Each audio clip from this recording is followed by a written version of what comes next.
تو جب عیسیٰ علیہ السلام پیدا ہوئے تو بنی اسرائیل نے مریم علیہ السلام کو بدنام کیا، تہمت لگائی، زناکاری کی تہمت، کہ یہ کہاں سے بچہ آیا، تمہاری شادی ہوئی نہیں، تو ظاہر بات ہے نعوذ باللہ تم نے غلط کام کیا، اور اسی غلط کام کا نتیجہ یہ عیسیٰ علیہ السلام کی شکل میں آیا۔ تو اسی وقت اللہ تعالیٰ نے حضرت عیسیٰ علیہ السلام جو بالکل چند دنوں کے تھے، روایتوں میں آتا ہے کہ 40 دن کے تھے یا چند گھنٹوں کے تھے، اتنی کم عمر میں حضرت عیسیٰ علیہ السلام نے بات کرنی شروع کر دی۔ قال انی عبد اللہ آتانی الکتاب وجعلنی نبیا وجعلنی مبارکا اینما کنت واوصانی بالصلاۃ والزکاۃ ما دمت حیا، کہ اللہ تعالیٰ کا میں بندہ ہوں، اللہ تعالیٰ نے مجھ کو نبی بنایا، نماز کی تاکید کی، زکوٰۃ کی تاکید کی، اور میری یہ خوبیاں ہیں، اللہ تعالیٰ نے مجھ کو کتاب دیا۔ اسی شیر خارگی کے وقت جو ہے حضرت عیسیٰ علیہ السلام نے اپنی ماں کی پاک دامنی کی گواہی دی کہ میری ماں نے کوئی غلط کام نہیں کیا، بلکہ اللہ تعالیٰ کی قدرت کا یہ کرشمہ ہے، اللہ تعالیٰ کی یہ کرشمہ سازی کہ اللہ تعالیٰ نے بغیر باپ کے مجھ کو پیدا کیا۔ تو عیسیٰ علیہ السلام نے شیر خارگی کے دلوں میں اپنی ماں کی تہمت کی تردید کی۔ اور ایک اور واقعہ، حضرت جریج جو بہت بڑے بزرگ گزرے بنی اسرائیل میں، ایک مرتبہ یہ نماز پڑھ رہے تھے، ان کی ماں نے ان کو آواز لگائی، اے جریج اے جریج، لیکن حضرت جریج کیونکہ نماز میں تھے، اب یہ کشمکش میں پڑ گئے کہ میں اپنی ماں کی بات کا جواب دوں یا نماز مکمل کروں۔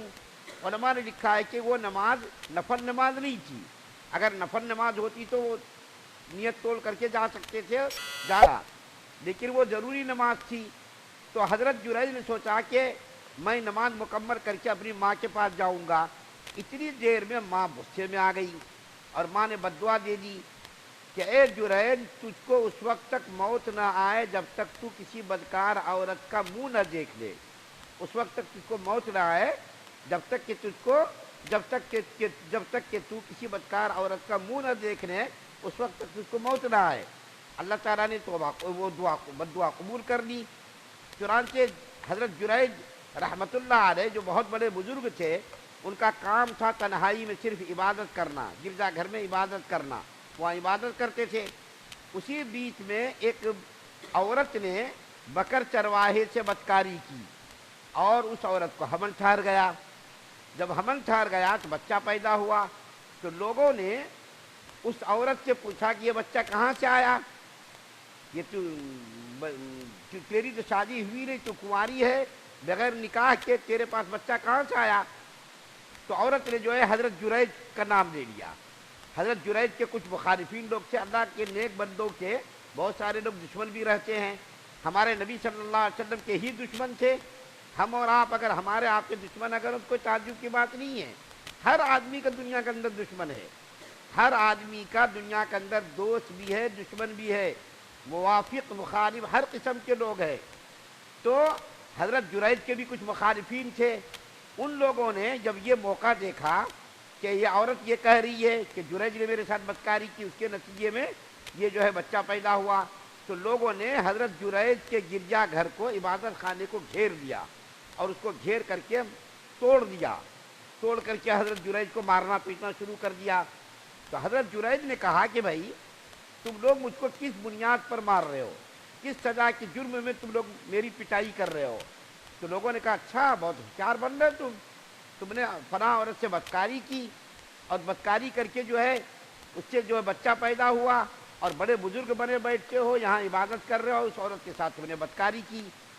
حضرت جریج سمجھ گئے کہ یہ میری ماں کی بددعا کا نتیجہ ہے، فوراً اپنی ماں کے پاس گئے اور جا کر کے پیروں میں گر گئے اور کہا کہ میری ماں، میری عزت اور میری لاج رکھ لو، اللہ تعالیٰ سے دعا کر دو اللہ تعالیٰ میری عزت رکھ لے، میں نے کسی عورت کے ساتھ کوئی بدکاری نہیں کی، کیونکہ ماں نے بددعا دے دی تھی کہ بدکار عورت کا منہ دیکھنے سے پہلے تو اس کو موت نہ آئے۔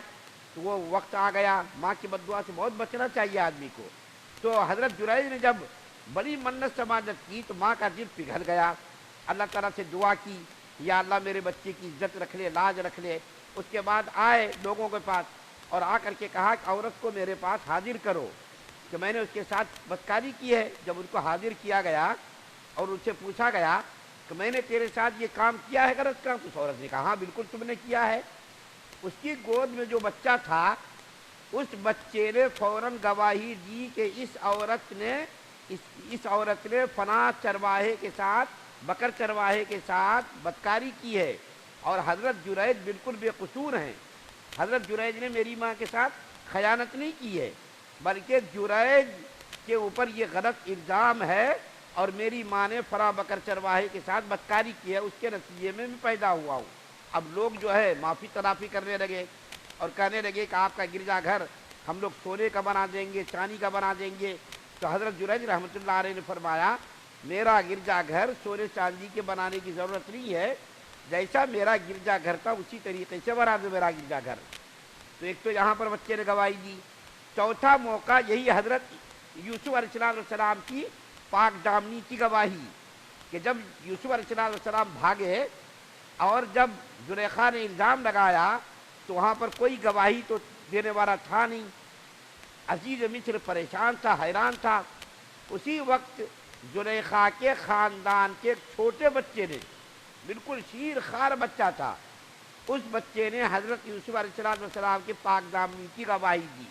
اگر کوئی بڑا آدمی گواہی دیتا تو ہو سکتا تھا کہ الزام آ جائے کہ تم کو پیسے دے کر کے تیار کیا گیا ہے گواہی دینے کے لیے۔ چھوٹے بچے کو تو کوئی آدمی رشوت بھی نہیں دے سکتا، پیسے بھی نہیں دے سکتا۔ تو چھوٹے بچے نے دیکھیے کس طرح عادلانہ اور حکیمانہ فیصلہ کیا کہ آدمی کی عقل حیران رہ جاتی ہے۔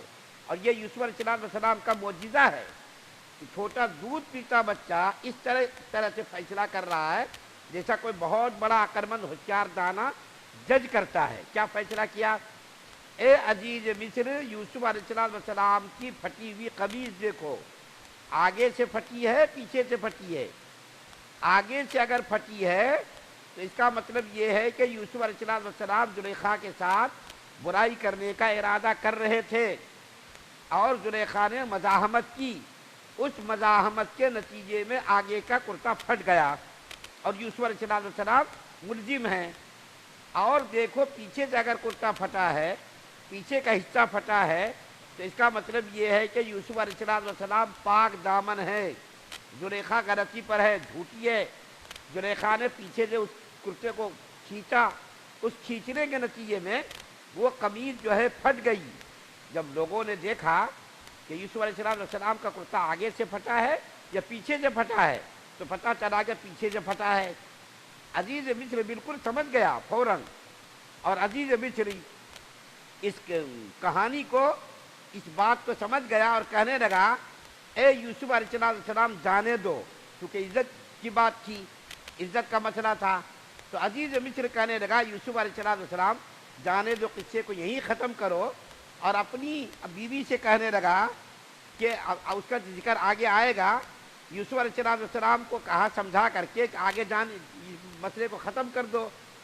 اتنی بڑی جو ہے بادشاہ کی بیوی اگر اس طرح کی حرکت کرے تو ظاہر بات ہے کتنی بڑی بدنامی ہوگی، اور بدنامی ہوئی آگے، جس کا ذکر قرآن کے اندر ہی آئے گا کہ وہ بدنام ہوئی، اور بدنامی کو صاف کرنے کے لیے زلیخا نے کیا کام کیا اس کا ذکر آگے آئے گا۔ تو میرے کہب ان آیات میں اللہ تعالیٰ نے یوسف علیہ السلام کی پاک دامنی کی بات بتائی ہے کہ زلیخا نے کرتے کو کھینچا جس کی بنیاد پر کرتا پھٹ گیا، اور ایک بچے کی گواہی سے یوسف علیہ السلام کی پاک دامنی کی وضاحت ہو گئی کہ یوسف علیہ السلام نے غلط حرکت نہیں کی، خیانت نہیں کی، بلکہ یہ زلیخا کی ہی بدماشی تھی، زلیخا کی ہی شرارت تھی۔ اللہ سے دعا ہے اللہ ہم سب کو سننے زیادہ عمل کی توفیق عطا فرمائے۔